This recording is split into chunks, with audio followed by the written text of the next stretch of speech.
Vamos então dar início à nossa reunião dessa noite, buscando essa conexão maior com a nossa espiritualidade e assim buscando essa sintonia com Deus nosso Pai, através de Jesus, que é o caminho, a verdade e a vida, contando com o amparo dos benfeitores espirituais que sempre nos acompanham em todas as nossas iniciativas, nossas atividades voltadas para o bem. E assim, rogamos as suas bênçãos para a nossa reunião. Embora estejamos separados fisicamente, mas com toda certeza estamos unidos em espírito, com o mesmo objetivo de compartilhar esse conhecimento, essa compreensão maior, esse entendimento maior. E rogamos, Pai, que Jesus esteja conosco, para que possamos ampliar ainda mais o nosso aprendizado a respeito do amor, do perdão, do bem e do belo. Pedimos a inspiração para a Águida, que vai trazer o tema da noite, que ela seja muito feliz na sua exposição, como sempre é, e que nós estejamos com o nosso coração e a nossa mente bastante receptivos. Vamos então, dando início à nossa reunião. Graças a Deus e graças a Jesus. Autoridade da doutrina espírita, controle universal do ensino dos espíritos. O Evangelho segundo o Espiritismo, Introdução, parte 2, Allan Kardec. Instituto Espírita Caminhos de Luz. Controle universal do ensino dos espíritos.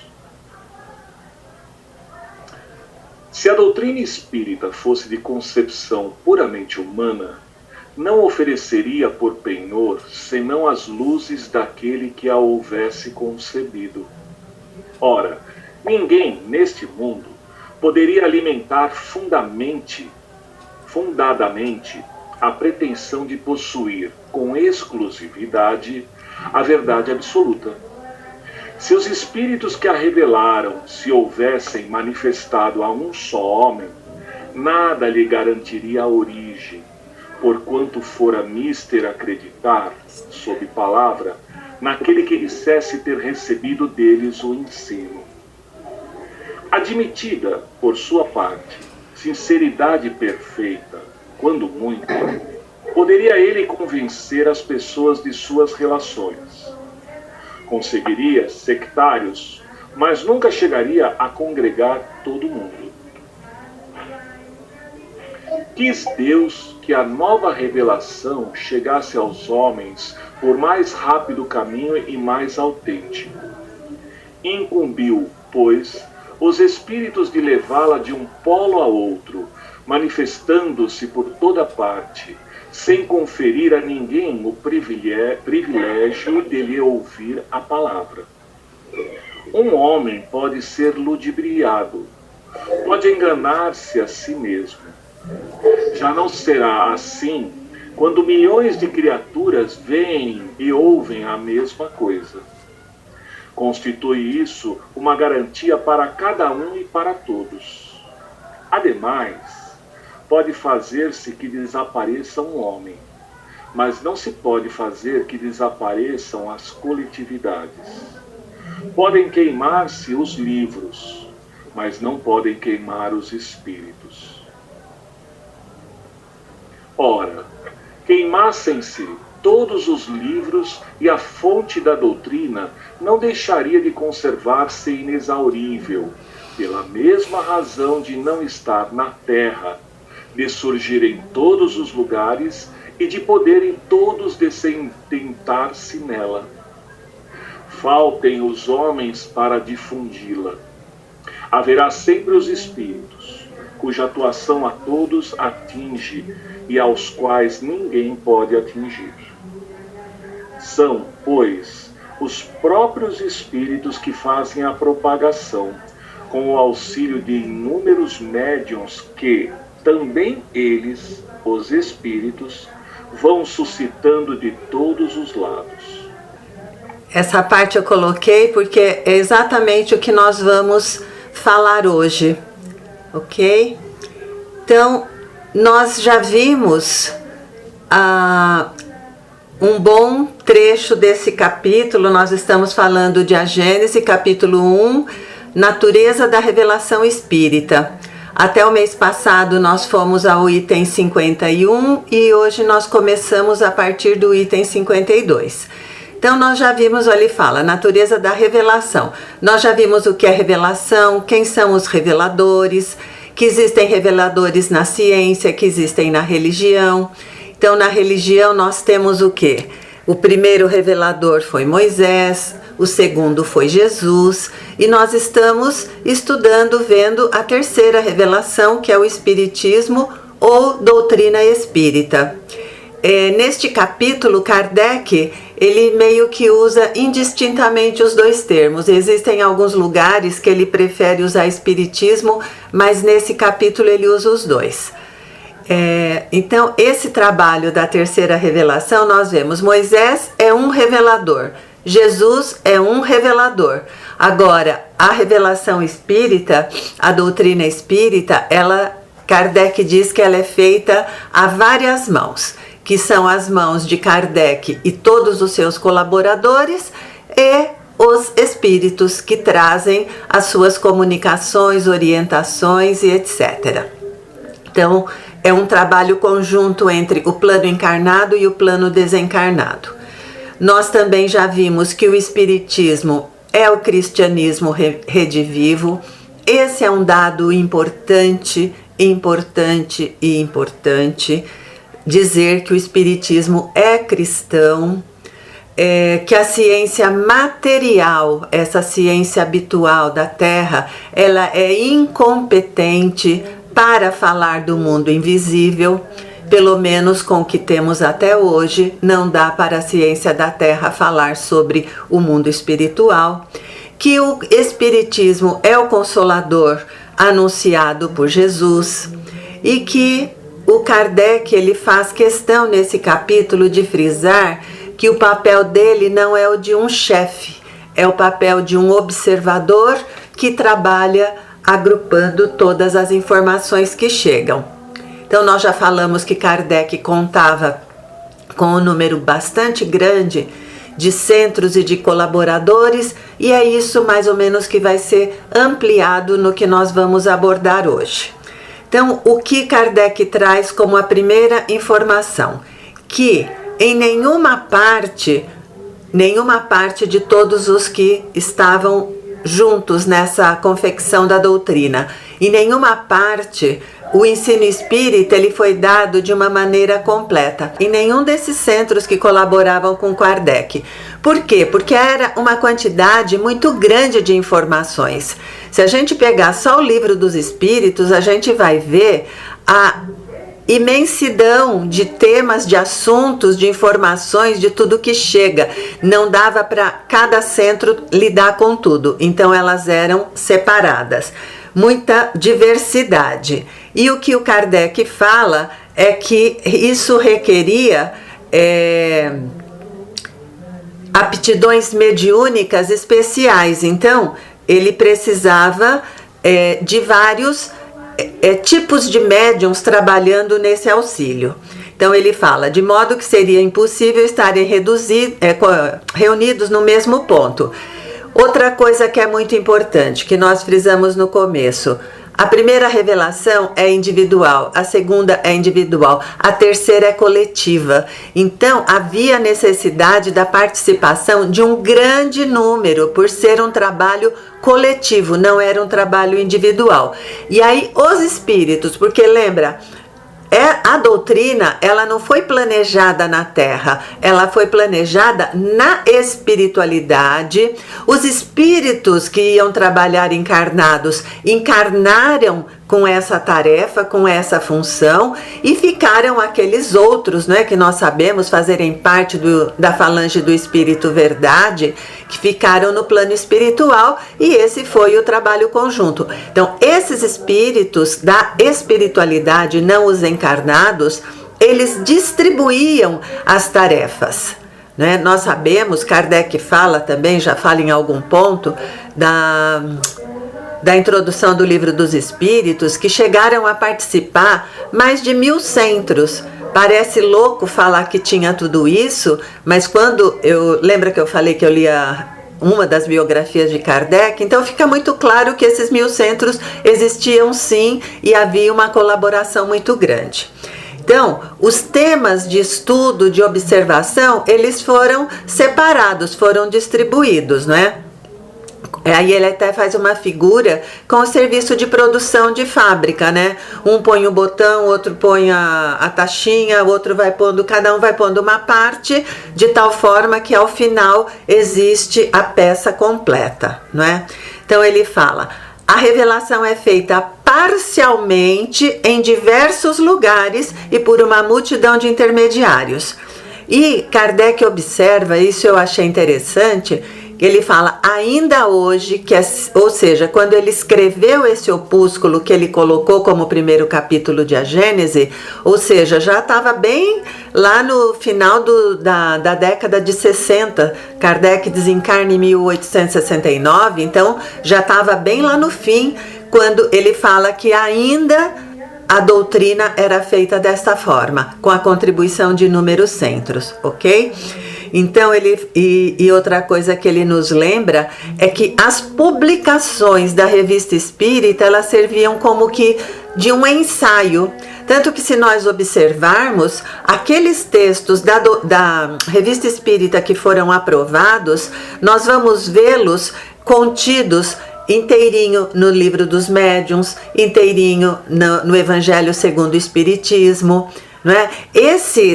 Essa abertura que é do Evangelho segundo o Espiritismo, ele está na Revista Espírita. E ele foi colocado ipsis literis, da forma como ele saiu na Revista Espírita, Kardec o colocou na introdução do Evangelho segundo o Espiritismo. Então, havia este trabalho que nós vamos falar e as publicações na Revista Espírita. Então, o que era necessário com os dados? Agrupar todos esses fatos diversos, reunir esses documentos diversos, reunir as instruções que eram passadas pelos espíritos em diferentes pontos e sobre todos os assuntos, a fim de que, olha a importância, de compará-los, de analisá-los, de estudar as ligações, conexões, analogias entre eles e as diferenças, é claro. Então havia essa necessidade de avaliar todos os textos que eram enviados. Outra coisa que é importante, as comunicações, elas eram dadas por espíritos de todas as ordens. Nós sabemos que desde espíritos superiores até espíritos brincalhões, espíritos galhofeiros, como gosta o Newton de usar essa expressão, né? Então nós temos uma variada qualidade espiritual daqueles que participaram, que também era um exercício para aqueles que estavam participando da avaliação junto com Kardec. Porque se sobre o mesmo assunto um espírito falava uma coisa e o outro falava diferente ou até mesmo oposta, então haveria a necessidade de ter mais comunicações que fossem sobre o mesmo tema e usar do bom senso, da lógica, da análise, da comparação, para ver o que seria adotado como princípio da doutrina, não é? Outra coisa que ele fala, era necessário avaliar os graus de confiança que a razão permitia conceder, ou seja, em todos os momentos, bom senso e razão na análise. Outra coisa, distinguir as ideias sistemáticas individuais daquelas que acabaram recebendo a sanção do ensinamento universal dos espíritos. Esse era um trabalho, imagina, um trabalho imenso, enorme.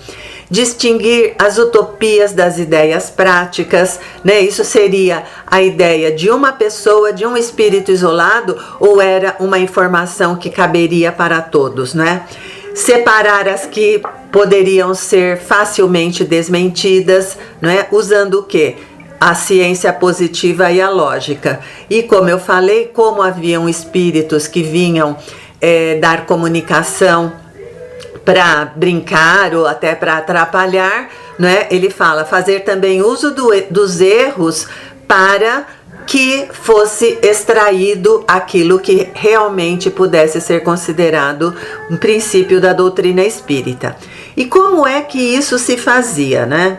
Ele falou, seria necessário um centro de elaboração independente de ideias preconcebidas, ou seja, esse centro de elaboração, que no caso Kardec estava à frente, não poderia ter uma ideia pronta do que ele achava que deveria ser. De jeito nenhum. A ideia é que essas comunicações, essas informações, essas orientações, elas chegassem para uma mente aberta, para uma alma aberta, para usar desses recursos que nós falamos para serem capazes de compor a doutrina como nós a temos hoje. Então, Kardec fala, tem de ser afastado dos prejuízos de seita e mesmo que contrariasse as opiniões pessoais. E aí ele faz uma observação que é muito importante. No livro é a nota 39. E aí nós vamos ver o valor que tem o Livro dos Espíritos. Ele fala, o Livro dos Espíritos é a primeira obra que fez o Espiritismo entrar na trilha filosófica mediante a dedução de consequências morais a partir dos fatos. Então já começa essa colocação super importante a respeito do Livro dos Espíritos. O que foi abordado? Todas as partes da doutrina, porque nós vamos ver que o Livro dos Médiuns, ele é o desdobramento de uma parte do Livro dos Espíritos, bem como o Evangelho segundo o Espiritismo, Céu e Inferno e depois a Gênese. Então, o que foi desenvolvido posteriormente, o Livro dos Espíritos é como se ele fosse um condensado dos conteúdos da doutrina. Ele é muito poderoso, não é?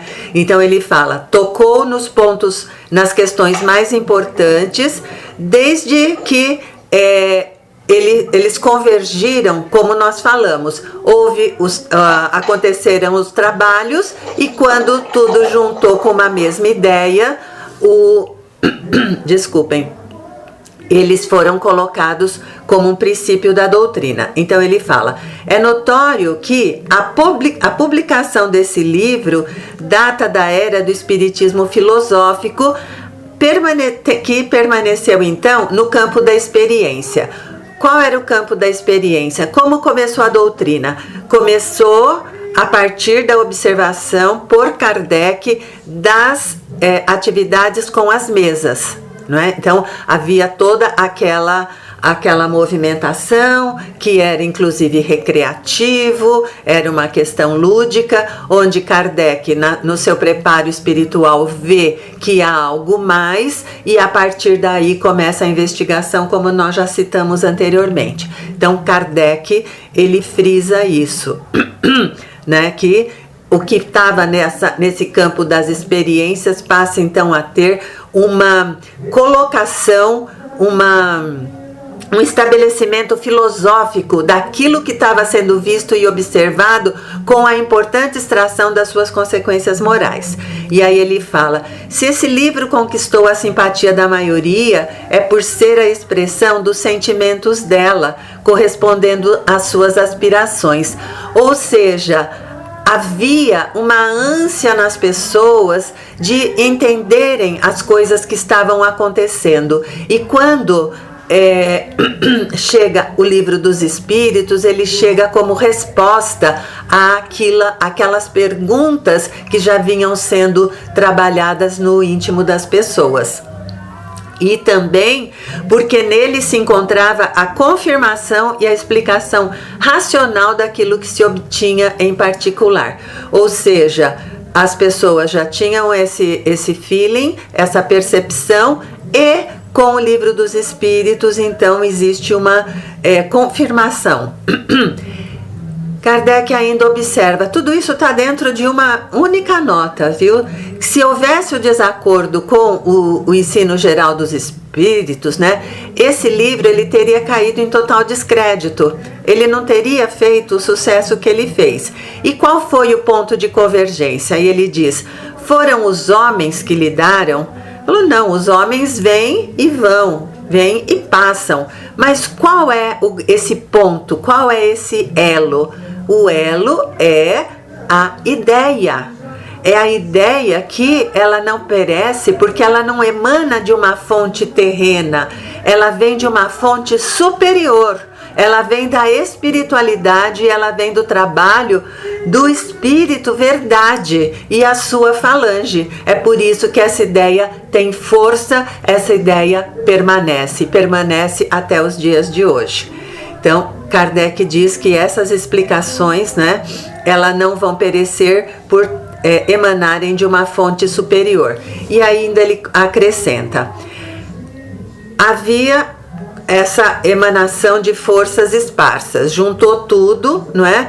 Numa imensa correspondência. Então, como nós já dissemos no mês passado, Kardec até viajava, mas ele não conseguia viajar para todos os lugares. Então ele usou aquele tipo de Paulo, de cartas. Ele enviava cartas e ele recebia cartas. Com isso ele juntou uma quantidade imensa de documentos. Então ele fala, uma imensa correspondência, que é um monumento único no mundo, ninguém tem isso, que é um quadro vivo da verdadeira história do espiritismo moderno, que reflete ao mesmo tempo o quê? Os trabalhos parciais, porque ele recebia contribuição de centros espalhados, os sentimentos múltiplos que fizeram nascer a doutrina, as consequências morais, as dedicações de uns e as deserções de outros, e ele fala, os arquivos preciosos para a posteridade. E nós, lá no começo, falamos que uma boa parte, não toda, porque houve perdas pelo caminho, houve uma boa parte desses documentos se encontra agora em poder da FEAL, que eles foram trazidos pelo doutor Canuto Abreu, e o Chico participou, nós já falamos sobre tudo isso. Então são documentos que existem, e até a FEAL ela fez um programa há alguns anos, acho que 2018, 2019, que chamava Cartas de Kardec. E não são só as cartas que Kardec escreveu, mas as cartas que Kardec recebeu. Então essa documentação, uma boa parte dela existe. Então nós temos, como ele diz aqui, uma documentação viva para a posteridade. Então ele fala, na presença desses depoimentos, aqui se reduzirão com o tempo todas as falsas alegações, as difamações da inveja e dos ciúmes, que foi outra coisa que nós falamos também. Kardec, ele foi traído, ele foi perseguido, ele foi caluniado. Kardec sofreu muito. Ele foi perseguido pela imprensa, ele foi perseguido pela igreja, ele foi perseguido por pessoas do seu próprio meio que queriam tomar o lugar dele. Nós vimos Rusteng, todo o trabalho que Rusteng fez. Então, Kardec sofreu muito, e aí ele fala, né, na presença desses depoimentos, que são os documentos que ele tem, de que vai adiantar, né, toda a difamação, inveja e os ciúmes, né? Então ele fala que tudo isso documenta o valor que tem todo esse trabalho que foi desenvolvido, né? Aí ele fala que tudo isso, toda essa movimentação de vai correspondência, vem correspondência, né? que ele fala do centro para a periferia, da periferia para o centro, que era a correspondência entre ele e os grupos espíritas, ele fala, a doutrina avançou rapidamente para a unidade.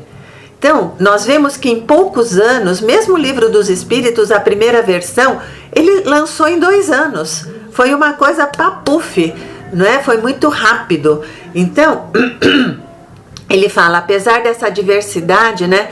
E os sistemas que eram divergentes, pouco a pouco, eles ruíram e permaneceram isolados, sobrando o quê? Essa unidade da doutrina que ele fala. Por quê? Porque a opinião da maioria, como nós citamos anteriormente, ela criou uma ascendência moral de ideias também sobre as demais.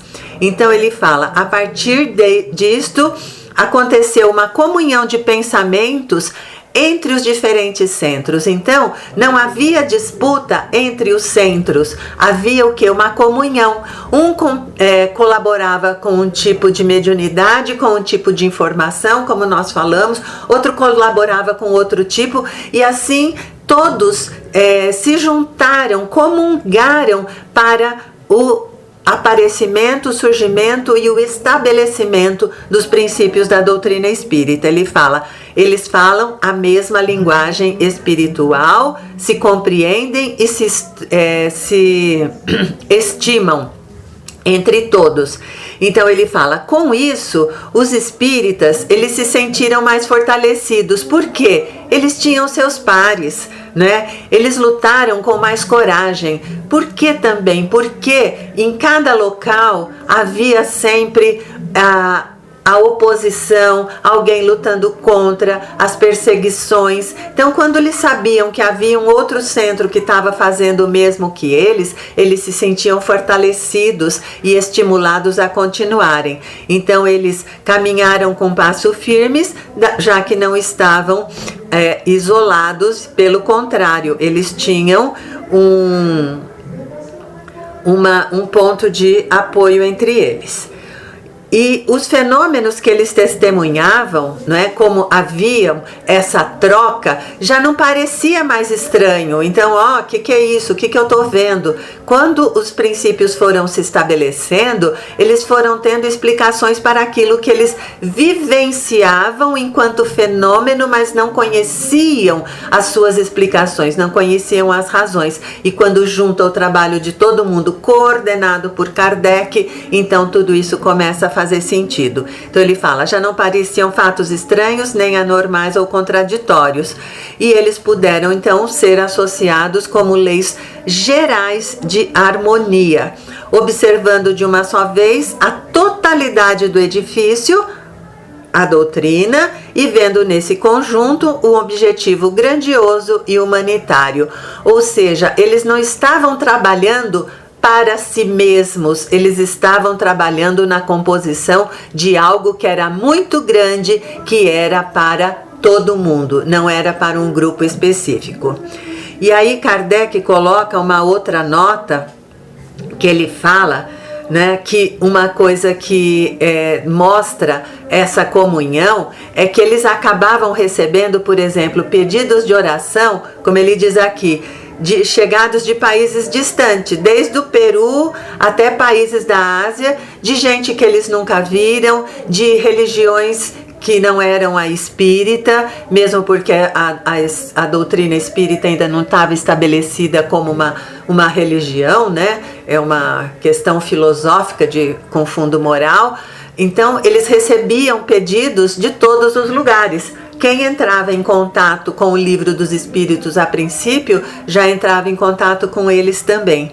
Então ele fala, não seria isso o prelúdio de uma unificação? Ou seja, Kardec vislumbrava com essa divulgação tão ampla, uma união, uma unificação que deveria acontecer em todo o planeta. Então ele fala, não é a prova de raízes profundas formadas pelo Espiritismo em toda parte, não é? E aí Kardec, ele entra com uma observação bastante interessante, que ele fala que muitos grupos, a gente falou agora há pouco que tinha gente querendo puxar o tapete de Kardec, né? Então existiam muitos grupos, existirão muitos grupos que divergiam, queriam cindir a doutrina, separar, e ele fala que todos os grupos que se formaram com a intenção premeditada de promover essa cisão, né, quando proclamavam princípios divergentes, porque vejam, eles não estavam falando querendo manter as ideias e só se separarem, não, eles estavam se opondo àquilo que era colocado. Aí ele falou, assim como aqueles que fizeram essa tentativa de separação por amor próprio, eles queriam ser a cereja do bolo, não é? E o que aconteceu com eles também? Aqueles que se consideraram suficientemente fortes para caminhar sozinhos, imaginando dotados de luzes, ele fala, nenhum chegou a constituir uma ideia preponderante e viável, nenhum deles. Todos se extinguiram, todos esses grupos acabaram ou vegetaram na sombra. E ele fala, não poderia ser de outro modo, pois para se distinguirem, em lugar de se esforçarem para proporcionar um número maior de satisfações, eles rejeitaram da doutrina aquilo que exatamente os princípios davam maior poder atrativo. Do que Kardec está falando? Da sua parte moral, não é? Eu vou até falar um exemplinho já, né, disso que ele traz. Então ele fala, se esses que tentaram se separar tivessem compreendido a força desses elementos morais que constituíam a unidade, né, eles não se teriam enganado, mas eles se enganaram e eles acharam que poderiam se sobressair se eles enganassem os outros grupos, e eles que acabaram se enganando e sendo enganados, não é? Então ele fala, equivocaram-se e foram derrubados, né? Trata-se de um mau entendimento sobre as características e por isso eles ficaram desapontados e em vez de romperem a unidade, em vez deles cindirem, né, o espiritismo, eles acabaram quebrando o vínculo que os unia e que trazia a eles força e vitalidade. Então eu vou dar 2 exemplos que acho que está chegando o fim, né, que estão na Revista Espírita de 1866, no mês de abril, para quem quiser pesquisar depois, porque o trecho é longo, eu vou falar bem rapidinho. A primeira coisa era um grupo que propagava a negação da prece. Então, falando que não havia necessidade da prece, que isso era uma coisa que tinha sido inventada, mas ela era absolutamente desnecessária. E um outro grupo que Kardec fala, que é aquele famoso espiritismo sem espírito, o que eles falavam? Olha como a frase do grupo, que os espíritos provam a sua incapacidade não saindo das banalidades da moral. Ou seja, eles estão afirmando que os espíritos que traziam esses conceitos morais, que pregavam a necessidade da conexão com o Criador, com os ensinos de Jesus, eles consideravam isso banalidades morais e que quem deveria decidir o que era bom para a doutrina ou não era o ser humano. Os espíritos podiam até trazer a sua contribuição, mas quem ia decidir o que era bom para a doutrina ou não seriam os humanos encarnados. Então, eles absolutamente prescindiam da presença dos espíritos. Então, nós temos essa colocação, senão eu vou ultrapassar muito. A partir do mês que vem, nós retomamos então a partir dessa nota, ok?